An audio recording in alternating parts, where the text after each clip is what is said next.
National Herald মামলার চার্জশিটে রাহুল গান্ধী ও সোনিয়া গান্ধীর নাম দেওয়ার প্রতিবাদে আসানসোলের হটন রোডে মোড়ে কংগ্রেস পথ অবরোধ ঘিরে উত্তেজনা।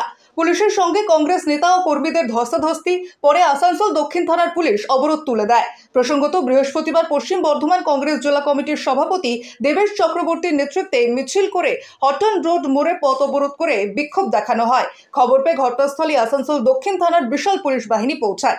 অবরোধ তুলতে গেলে পুলিশের সঙ্গে ধস্তাধস্তি হয়, পরে পুলিশ পথ অবরোধ তুলে দেয়।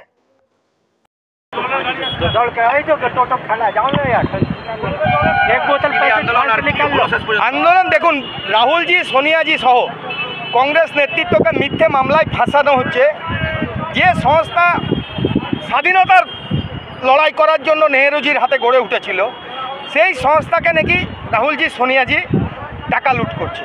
অথচ যে সংস্থাকে রাহুলজি সোনিয়াজি অধিগ্রহণ করেছে সেখানে নন প্রফিট অর্গানাইজেশন, ক্লিয়ার লেখা আছে, না কোনো সম্পত্তি বিক্রি হবে, না কোনো প্রফিট কেউ নেবে। তাহলে কি করে টাকা হস্তান্তর করছে? মানি লন্ডারিংয়ের কেস তৈরি হচ্ছে, যেখানে মানি ট্রেলই নেই, কোনো টাকা পয়সা এদিক ওদিক হচ্ছে না।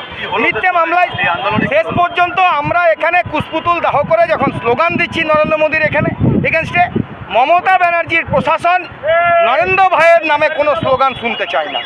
দিদি মোদি হাত মিলিয়ে বসে আছে আন্ডারগ্রাউন্ডে, আমাদের সাথে ধাক্কাধাক্কি করলো, এই দেখুন হাত কেটেছে, কারো পায়ে লেগেছে। পুলিশ তার বর্বরতার সঙ্গে আমাদেরকে এখান থেকে সরাচ্ছে। পুলিশের কাছে মমতা ব্যানার্জির দলের নেতাদের নির্দেশ আছে যে কোথাও যেন বিজেপির এগেনস্টে কংগ্রেস না আওয়াজ করতে পারে। এই যে বাইনারি রাজনীতি, মমতা ব্যানার্জি এবং বিজেপি, শুভেন্দু মমতা, হিন্দু মুসলিম, এই খেলাই বাংলায় চালাতে চায়। কোনোরকম এদের এগেনস্টে অন্যরকম কথা কেউ বলুক, এটা এরা মানুষকে, বাংলার মানুষকে শুনতে দিতে চায় না। এই আন্দোলন যতদিন না রাহুলজি সোনিয়াজি সহ যাদের নাম মিথ্যে চার্জশিটে ফাঁসানো হয়েছে নাম প্রত্যাহার হবে, এই আন্দোলন গতকালকে দুর্গাপুরে হয়েছে, সারা ভারতবর্ষে হয়েছে, আজকে আসানসোল সহ সারা রাজ্যে অন্যান্য জায়গায় হচ্ছে, আগামী দিনে আরও তীব্র হবে। কারণ এই মিথ্যে মামলায় নরেন্দ্র মোদীকে আমরা ভয় পাই না, বিজেপির কাউকেই ভয় পাই না। যা করার আছে করতে পারে।